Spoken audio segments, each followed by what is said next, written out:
Hi everybody, it's Stuart here from UpForex. So it's the morning after the night before as far as the pound and the Brexit process is concerned. Both obviously the impact is not just the pound, it's the UK economy, it's obviously the Eurozone, Euro pound, any of the obviously pound crosses. So let's have a look what happened last night. So obviously as with normal with these broadcasts, any other assets you want me to talk about, please stick them in the question box and we'll look through them. We'll have a look at them as well. But basically, this is the 1 hour chart for cable for pound against the US dollar here. And pound had been falling all day, basically. Nice little, follow the trend down. And then the vote came out, 430 votes to 202 votes. 230.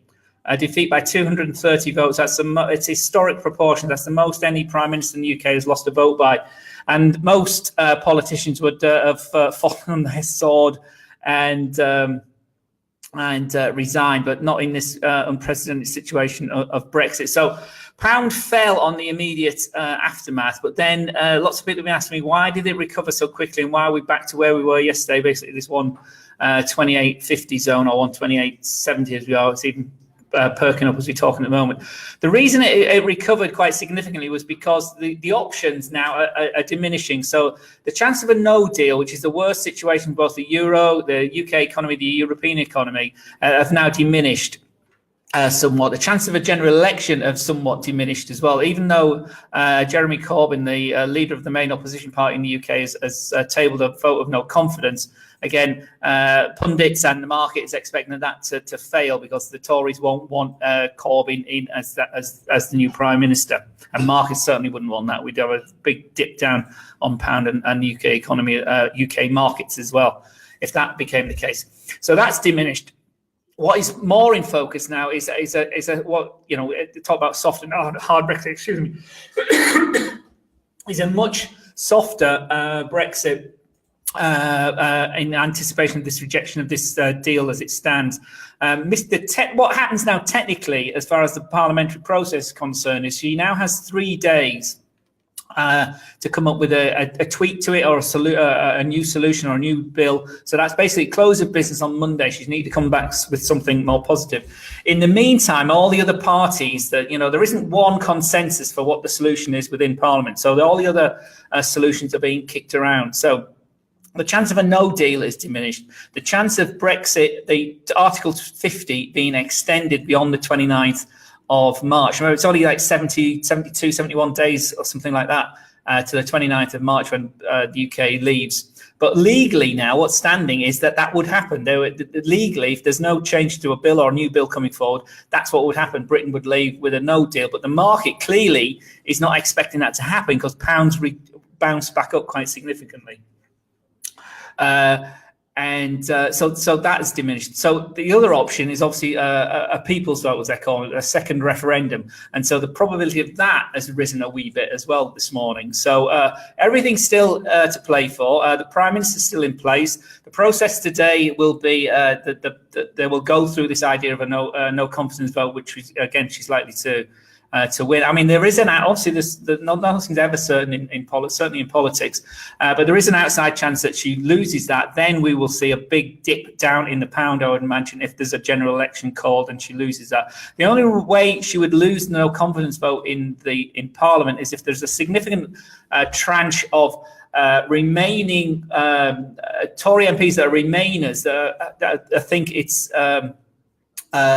strong enough that the risk of a potential Corbyn government is high enough to make sure there's absolutely no guarantee of no deal going through. So, but as I say, the chance for no deal has dropped overnight because of the significance of the vote, and so therefore I can't really see. Again, the market doesn't really matter what I think, but I can't really see this vote going through.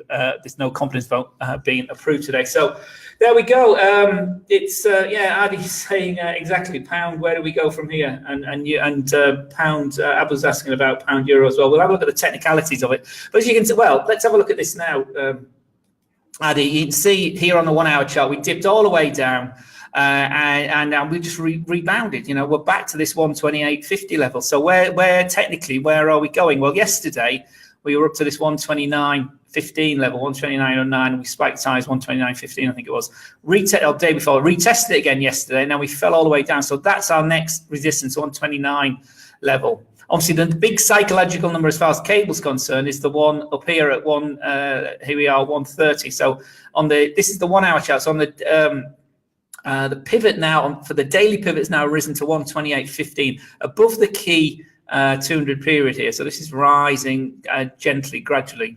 And resistance at 129.60. That's our first big resistance. And then the big psychological 130 is the next resistance. Remember the weaker dollar, that story is still around. So pound back to where we were, really. If we take this up to the next time frame, you see the 4 hour chart. You see the 4 hour chart nicely supported by the 200 period here, and all this hoo-ha. So we're back to where we were, and so the trend remains your friend there. That's very much up.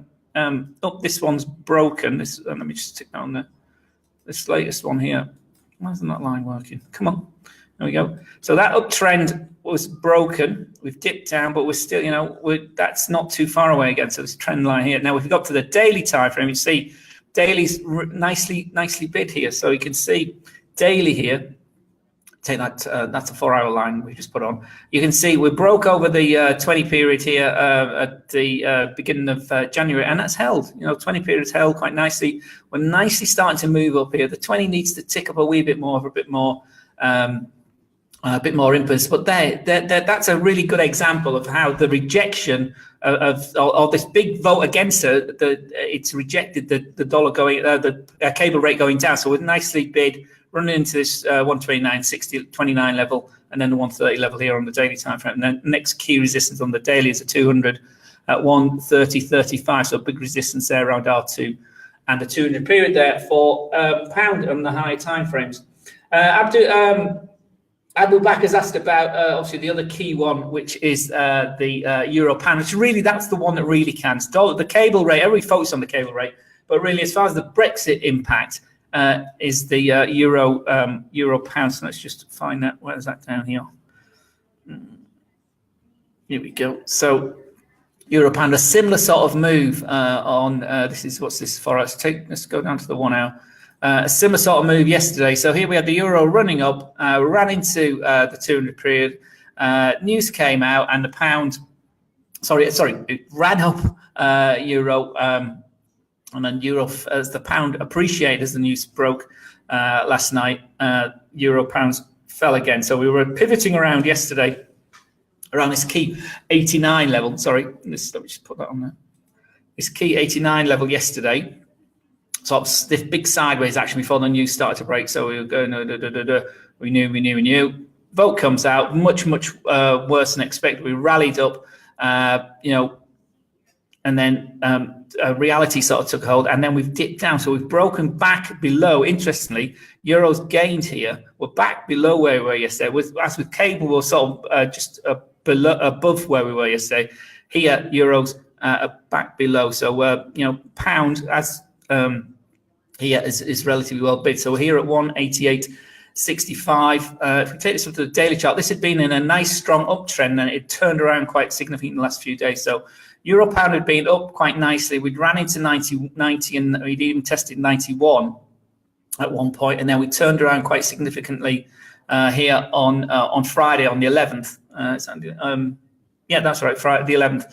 And we just continued down. So pound's relatively well bid against the euro there. So euro weaker, ran into this on the daily time frame. Interesting. We were right at the 200 period here, 88.77. So next support, we're under the pivot, daily pivot as well. This is the daily chart, remember, and 88.25 is our next support, which is just below this level here. So there's a key support level there, 88. 88.35, 88.24.25, so a 10 pip key support zone running through there for euro pound. Next step down is a big gap then, a lot of fresh air, and maybe a slight resistance there at 87.71, this cluster here, S2, and then the bottom of these channels here, S3, which takes us to 86.93. So up on the daily time frame, euro is weak. The pound's relatively well bid against the euro there. So there we go. Aqua, hello Aqua.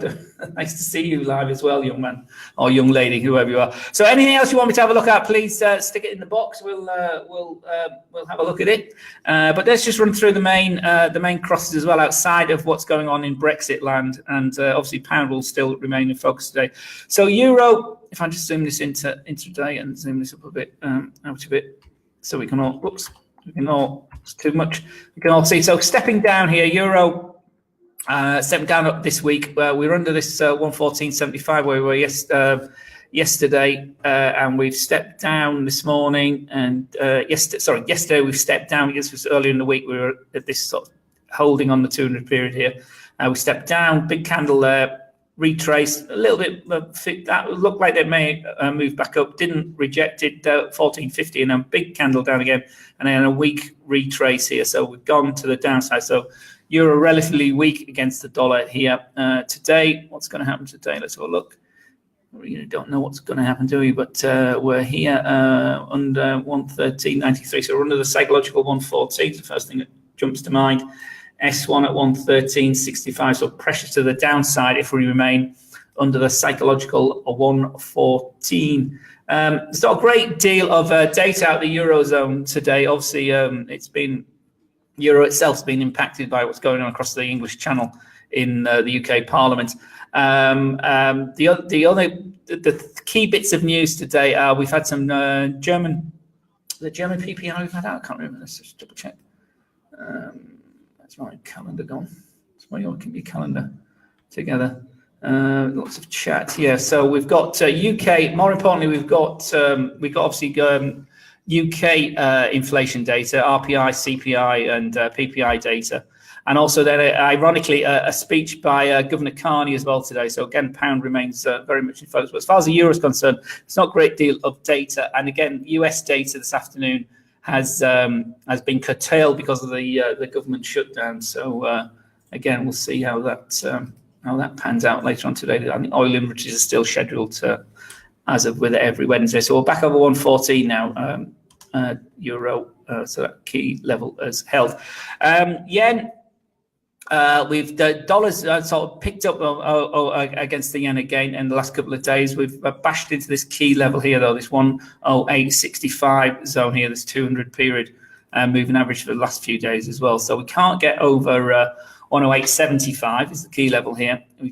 Once, twice, and off we go and down, and we're having another go perhaps this morning. So 108.75, key resistance at 108.62. Nice run up there. Looks like that was but a bit choppy. See, there's no real, if we zoom that up a bit, there's no real direction here as far as the moving average is concerned. So it's an oscillator traders trade here. So we got here we'd want to see that level broken, 108.70 in the higher time frames or in this time frame if we're going up.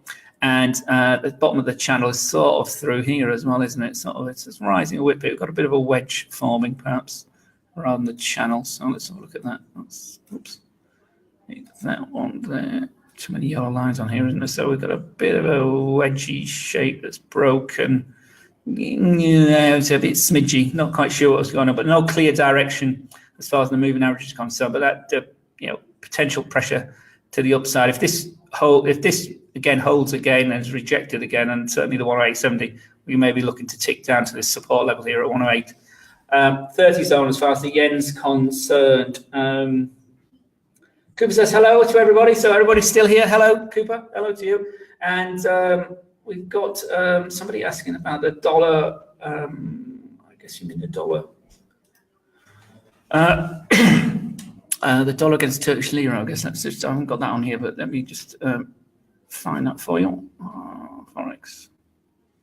USD, Turkish lira. All right, so let me just put on standard intraday time. This is crossing 1 hour template. So again, if we take the rands, Turkish lira has been relatively strong against the dollar over the last, certainly since the high 80s we had over here as we approach December. Its trend's gone down now. We're very, very, very much sideways there. So here we are on the daily. So it's ticking up. The dollar's ticked up a wee bit, but not great. Turkish lira has got a bit of its juju back. You can see we come all the way down, but we're very much in this range now, so very much range bound. So here on the daily time frame, it's sort of, running through. Oops, a bit high. Let me just zoom that up a bit.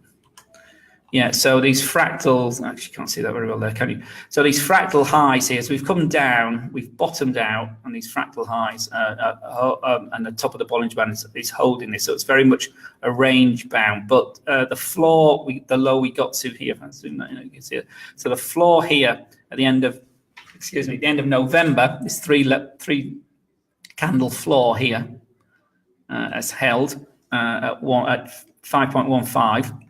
And then we've ticked up, but gradually, gently, some quiet days, some big volatile days. So obviously,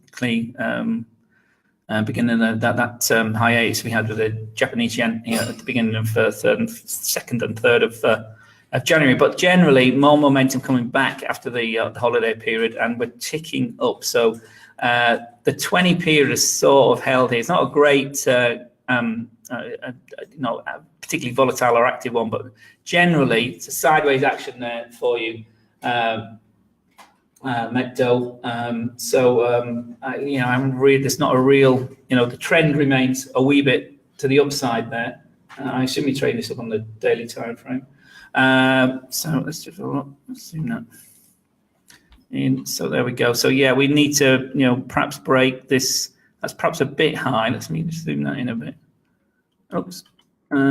Yeah, so first resistance is really for me through here, that lot there. Yeah, so there we go. So those wick highs there run through there. So that works out about 5.445, 5.475. So that's the key really zone there through here, 4.47. That's going to be 4.6, but that's the key resistance at which we haven't been able to get over 1, 2, 3, 4, 5, 6, 7, 8, 9, 10 days. Yeah, it's about the dollar's bouncing off. The retracement in the dollar's bouncing off that, so it's turned weaker again. It needs obviously to break. If this is going to go lower, it needs to break certainly below this 20-day moving average here at 536, and then break this trend line here at 533. If this is going to go low, but it still looks relatively well bid. I hope that answered your question. Lee said, no, that's a very nice trend. It's very clear. Lee, what are you talking about? I'm not quite sure which one you're talking about. If you're still here, please let me know. Right, Cooper. Hello, Cooper. You're here quite often. So Rand, pound against New Zealand and gold. Okay, let's have a look at those. Can you give us a good, Lee's saying, I'll come back to you in a minute, Cooper. Lee's just said, can you give us a good trend to trade? Well, watch my Crossing EMA strategy webinar, Lee. A good trend is really, one that is in line with the moving averages. I'm a big fan of moving averages. I know there's lots of criticism about moving averages, that they're lagging and they're slow and they're old-fashioned, but they work. And they keep you, the beauty of it, keep you on the right side of a move. And the crossing strategy that we teach is very, very simple, really. And it helps if the trend's going. So let's just use that as an example here. Don't worry, Cooper, I'll come to your ideas about those charts in a minute, but let's just explain this crossing strategy. So basically, the crossing EMA strategy we look at, or we talk about, is really to do with the 5-period exponential moving average, the 9-period exponential moving average, and the 20-period moving average. And on here, the 20-period moving average just happens to be the middle line of the Bollinger Band, so it's the green line.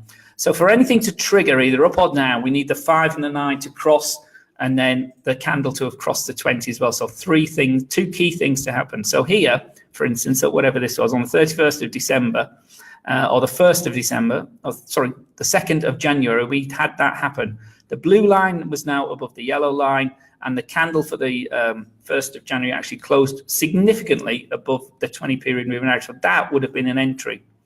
The rules say take first target as the ATR of the entry, so whatever the ATR was. This is the ATR down here, 0.19. So So your entry would have been here at 5.39, and then you would have used 1 point, sort of whatever that is there, on the close of that day. And this works very well on the 1 hour chart and the 4 hour time frame as well. So 0.074 would have been your target from here. So that would have been your entry.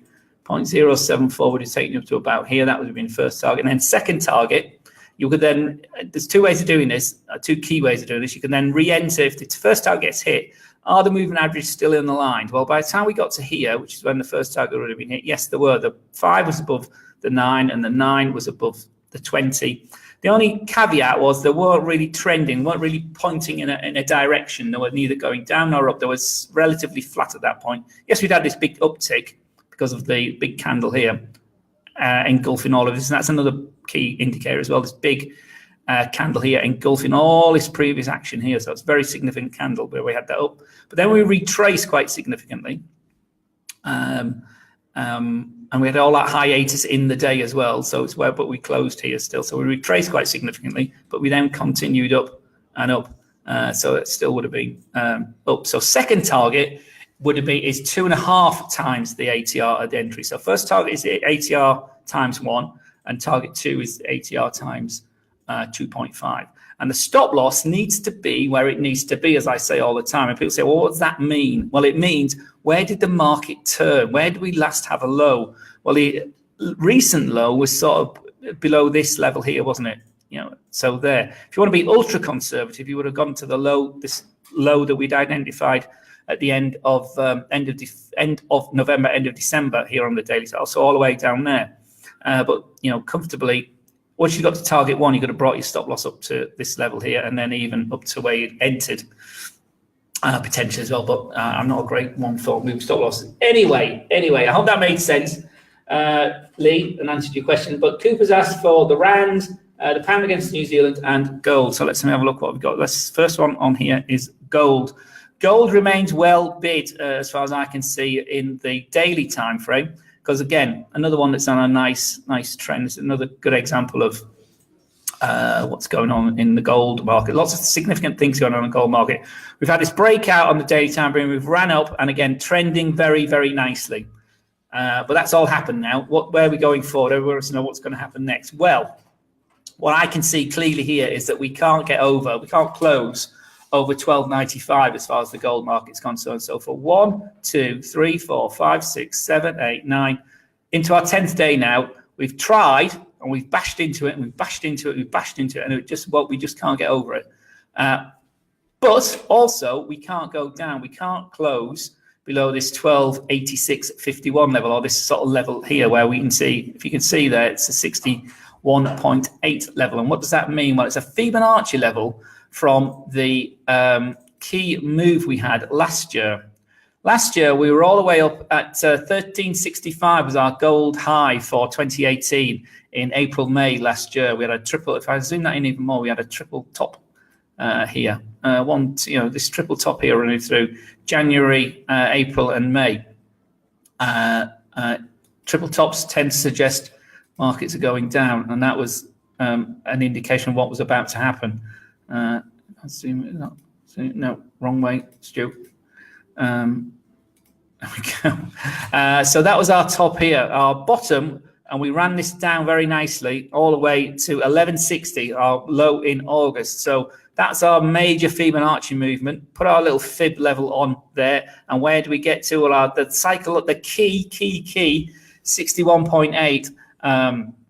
Golden ratio, as far as the Fibonacci story is concerned, is this level here where we are now, 12.86. So we've retraced 61.8. So where we go from here is significant, whether this area breaks. And we only know it's broken significantly once it's broken, okay? Because you can see there was this cluster here, and we're into that level now. So that was forming a floor as we were coming down. And now this is forming resistance as we're going up. I can't, get a better example of support and resistance in play than this particular situation. I hope you can see all that. It's not too much detail. So for the gold market, we're here. So we need to go over 12.95 for this to go significantly higher. But at the moment, we need to break under 12.86 if this is going to go low. And at the moment, we're bouncing that channel. So gold remains bid as far as I'm concerned. 20-day the key 20-day moving average is all the way down here at 1277. So that's a key support area for me. And again, on this crossing strategy here, up on the daily time frame, you would have first activated a suggestion that this was going to go long, sort of here, down here. So all the way, that was that first break. That would be your first entry here. The 21st of November was the first suggestion on this particular strategy, but it wasn't flat, so it's not a strong entry, but it triggered going lower. But yes, but we didn't break to this low here, this 1200 support area. So the key one would have been here, the 3rd of December, where we broke and closed above our first entry there. So entry there, and again, that was the next resistance, was this resistance here at 1235. And I remember talking about this in lots of detail during December. That was another big entry. Lots of end of day traders would have entered here as this group of fractal highs were broken, and we were breaking out of this little channel area here. And then this was another big one here as we spiked. We stalled a bit here at that psychological line in the sand, 1235. And then the next one was this big one here on the 7th of December, where we broke. Two key things happened. We ran to 1250, big round psychological number, but we closed significantly over the 200-day moving average. So again, lots of entries taken there. So first entry was back here on the first, bigger entry there, and then more entry there as we were going up. So expected retrace, which happened back, but oh look, we would have already put our Fibonacci level on. So we've broken through the Fibonacci level. We come back to it and it's held. And that was another positive candle there. Next big candle up broke the previous high, which is here. So we dipped down. Story rolled out really nicely into the last 2 weeks of Christmas, last 2 weeks of the year, 20th of December, big, strong day. Another entry on that one. And 50 had no significance, but we ran to it very nice again. So some of these guys that got down here would have been banking their profits for the end of the year with the run, and then got back in as that 50's broken. And then the following, 2 days later, the run is still on. 1275 was the next cycle, big round number. Remember, 5s and 0s very key. And off we go at now 1295 and the psychological 1300. That's the gold story. Lots of other things coming in here. I'm talking about gold all the time, but there we go. So gold remains well bid up on this daily time frame. Intraday, watch this level here, this 1296, the 61 Fibonacci level here, and it's also coinciding with this 200 period moving average. So gold, although going sideways over the last few days, and again, nice, use your oscillators to trade this. Top of the channel, bottom of the channel, top of the channel, bottom of the channel, top of the channel, bottom of the channel, top of the channel, bottom of the channel, 200 period rising nicely there. So yeah, gold remains well bid as far as my interpretation of these charts here. Some others coming in here. So Rand, I don't know, I've got Rand on here. Yes, I have. Here we are, Rand.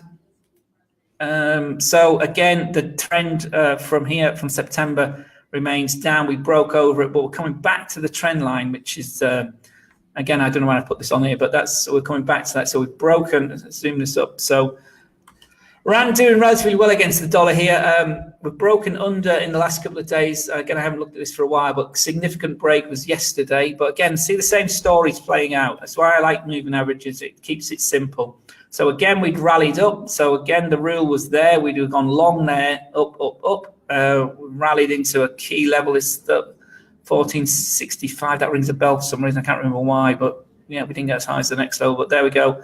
That was enough. We turned down. While we going lower, not quite. Looked like we were going lower 4 or 5 days down, but small candles taken out. It took 4 or 5 days to take out that one big candle.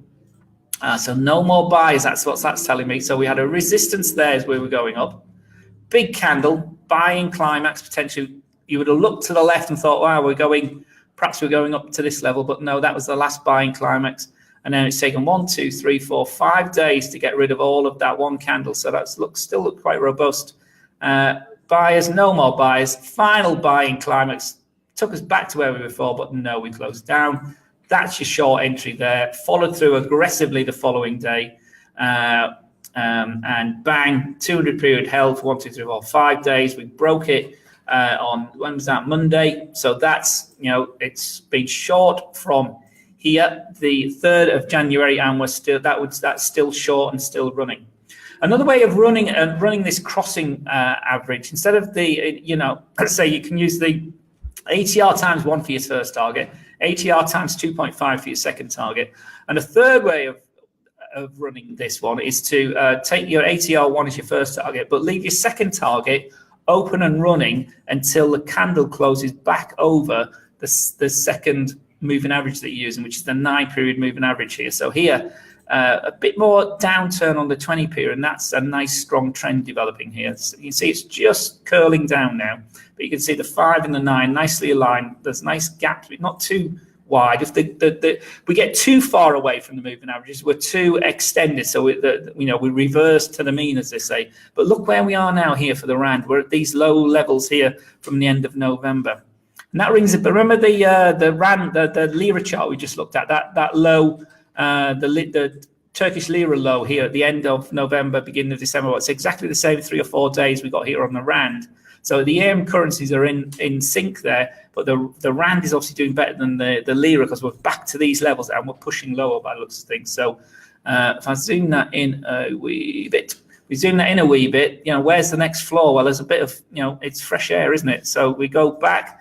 This is beginning December, we'll go back, and where are we? Well, the next floor is this line here, 1331, this big candle here. So dollar rand, relatively well big. There's lots of other things coming here. So and finally, pound New Zealand. Therese, I will get to you. Sumatra, I will get to you. Don't worry. Pound New Zealand. I'm pretty sure I've got that down here at the moment. No, pound New Zealand. So let me just open it. File, new chart, Forex, pound.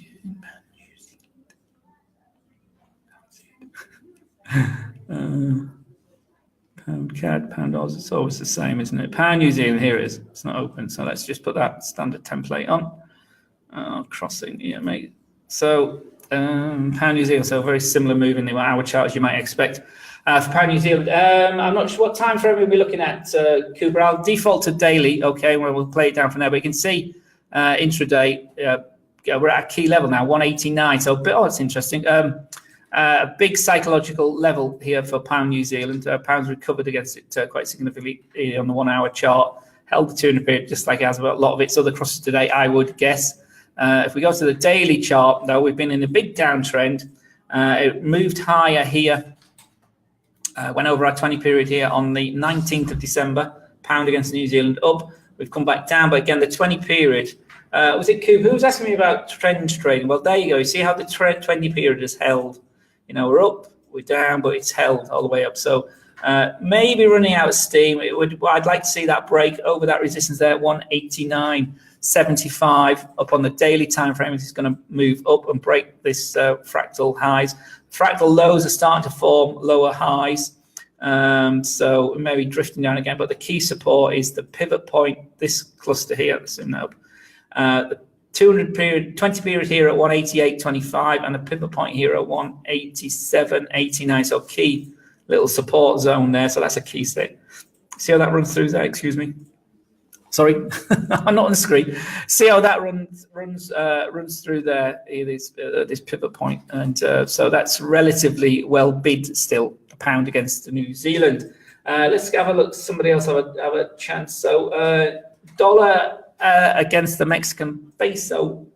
So we'll see if the Mexican peso has a similar profile to the other EM currencies we just looked at, the rand and the Turkish lira as well. I would guess so. I would guess it is with that key level, those key lows at the end of this November and beginning of December. So I'm sure I should get some more charts on here, shouldn't I? So a new chart, Forex.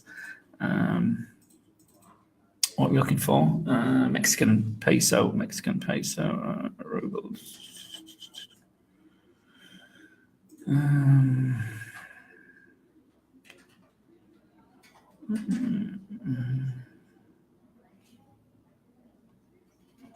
Oh, I can't see it. Let's have a look.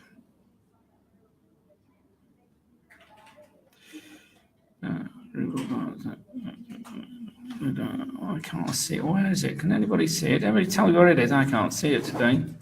Mexican peso. There we are. Long way away. There we go. Template. So Mexican peso. Let's have a look. So again, take this up to the daily, and we'll see that floor on all floor. Obviously, different drivers as far as the Mexican peso is concerned. That's all to do with obviously the new NAFTA agreement, the MCSA, and again, pesos picked up quite nicely. But this is a rounding top. It looks a horrible sort of shape, traditionally quite negative. But we've ran up, and now we've run all the way down. So the trend remains very much with you. And again, this is another great example of why trend trading can be, so helpful or easy in a sense. Nothing's easy, or simple. That's the word I was looking for. Simple rather than easy. So where did we last get our? It's easy to look at. People say, well, it's easy to look at it now because it's happened. But if you have rules, you stick to your trading rules and you follow them. You take the trade as it suggests itself to you. So if we were going sideways here, it's relatively well bid, but we went under, then we went back over the 20 period there. So a lot of interesting, looked like that was still going up, didn't it? So that was a first indication it was going down, but we were still there. We were actually under there. So technically, I probably wouldn't have taken that. Technically, that was our first trigger lower, but we were still.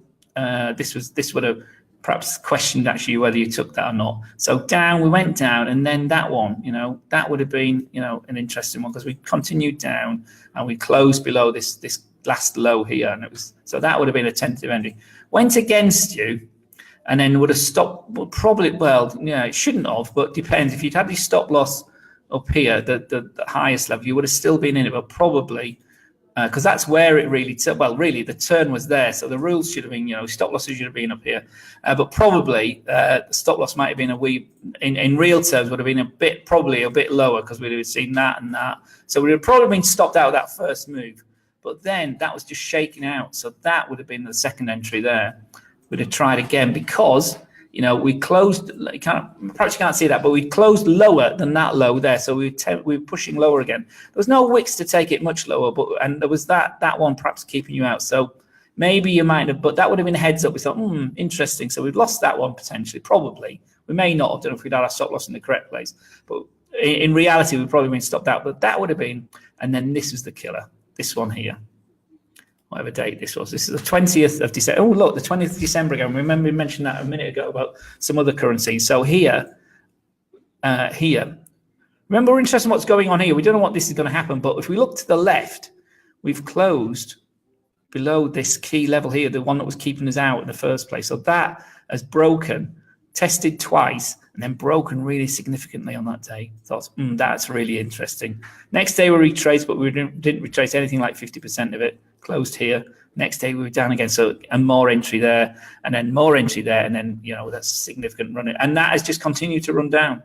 And there's nothing to say now. That's a really nice trend where we've got the 5 period, the 9 period, and the 20 period, as you would expect, because the trend's now running down. You can put any trend line on there you want, but that's running, and then the next that by the beginning of January. We were under the 200 period moving average. Not a great break, but significant break the next day. And then, 7th, 8th, very move down. So positive Mexican peso, that's selling me. That's a strong move down. Sorry, what was I? There we go. So Mexican peso. So I hope that answers your question. Aussie Swiss, next one. If I'm not boring you all silly. Samantha's asked about Aussie Swiss. So let's have a look for Aussie Swiss. File. Again, I won't have that open because it's on Aussie Swiss. Aussie Swiss had been. I can't remember what remember the Aussie had been in a strong trend, and then it turned around. So I should get these templates. So again, Aussie Swiss 1 hour chart looks nicely bid that one again. Follow the rules. Broke here, off we go. Looks like it's going to go down. Look at that. That's another classic example of patience and wait and trade what you see, not what you think. We'd run up. It probably is run out of steam now. Huge candle engulfing all this previous action, but see how it closed? It closed right on the 20 period. Not enough to break to say that's going to go down because look, we've been going up all the way up here. Why give it now? And the other interesting thing is it closed right on the 20 period moving average, but above this low here where these guys are. So this is going to go lower here on this 1 hour chart. It needs to close below these guys here. So 1, 2, 3, 4, this little cluster there at 71.06. So again, big psychological 71 level is supporting this Aussie Swiss intraday. Simata, I don't know what the time frame you're trading this on, but 4 hour will look relatively good as well, I would guess. There we go, 4 hour up over the 200 period, 4 hour, and off it's going. Broken this resistance there, gone higher, and the daily. Yep, there you go. Daily's broken higher there. So again, with this system, we've moved down quite nicely. Thank you very much. Crossing there under. Oh, look at that one. That's even more sexy. You know, we've been chopping around the 200. That was going to go down. It didn't fail. Looked like it was going to go up. Failed. Looked at that. That was the first next. So, you know, take them all. That's our entry there. Next big follow through there. And that one is closed right on that one. So that's another positive. And then the next day there we go. So we retraced back, but then couldn't anywhere near the 20 period. Keeps us in. Down we go, down we go, down we go. Big turnaround, that hiatus we had on the 2nd and 3rd of January. Aussie Swiss here, but obviously the Swiss was affected significantly, just like the yen was. Then we had a big candle up, so that down had ended, but we weren't over our 20. We go long here, so that's our last long entry would have been here. We retraced, but again, you know, they're starting. The 5 and the 9 here on the daily are pointing up, so we've got a tentative entry. Actually, it's quite a strong entry, 2 big strong candles there, and 20 is flattened and forming support between S2 and S3, and that's turning up. So Aussie Swiss looks relatively well bid. First resistance is here at 71.75, and then big fat resistance up here at 72 for Aussie Swiss. Hope that answered your question. Cooper's asking, gold has been on a rally with no retest. It must fall eventually.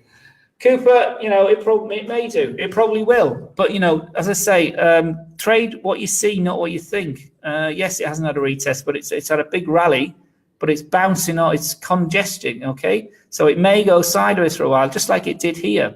Well, after we'd moved, remember, we had this great big move down.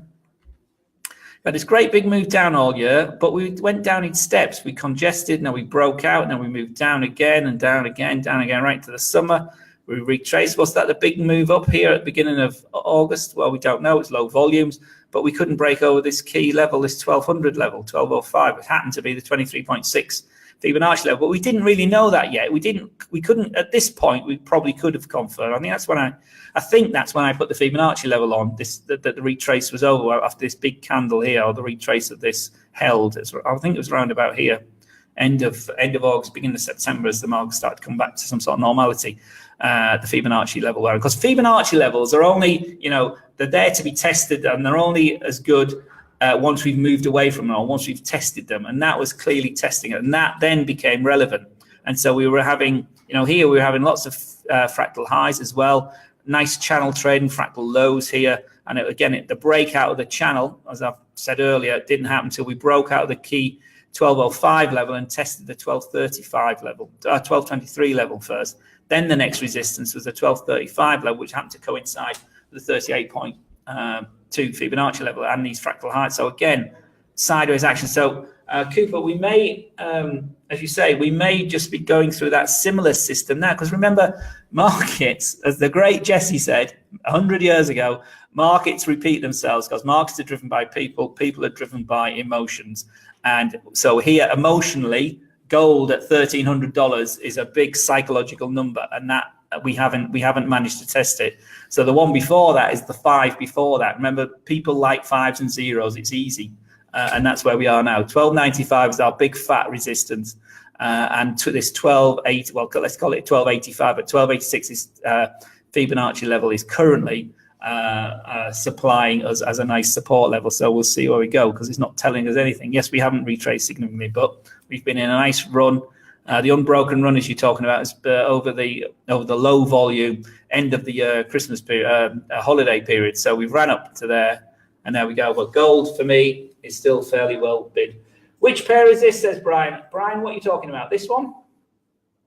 This is gold, Brian. Is there anything you want to talk about in particular? I'm happy to have a look at it. What time is it? I've been talking for nearly an hour. 10 more minutes. I'll stop after an hour because I need a cup of coffee. So I hope you're all well. As I say, I started this really as a summation of excuse me, of Mr. Carney's just come on testifying to the UK government. So that's actually, let's finish as we start. Let's go back to the pound and zoom this in, and let's have a look at what we're doing intraday now. Obviously, Carney won't. He's been accused of unreliable boyfriend as far as forward guidance is concerned, but that's his role, and he's spoken specifically about the impact on Brexit on the UK economy, quite rightly in my view, and he's probably saying very much similar things. Very similar things today. He's talking about the FSR today. So the rest of the UK still moves on. It's not just about Brexit. But as we finish now, you can see cable is still relatively well, but incredibly volatile yesterday, as you might expect. Probably less volatile today because, again, the vote is likely to go for the government. And as I said, as I started this hour, I'll finish this hour. The likelihood of a no-deal Brexit is diminished. Therefore, the pound is relatively well bid on that today, so far today. And the likelihood of a second referendum is probably raised up a wee bit. And the likelihood of the more likely outcome is a much softer Brexit than was on the cards, whatever that means. Whether the Irish backstop disappears altogether, but some flexibility will have to come on both sides, and that's both from the EU and from the UK. So thank you for your time, everybody. I do need that cup of coffee now. So see you all again next time, and we'll let's just get rid of me. Get rid of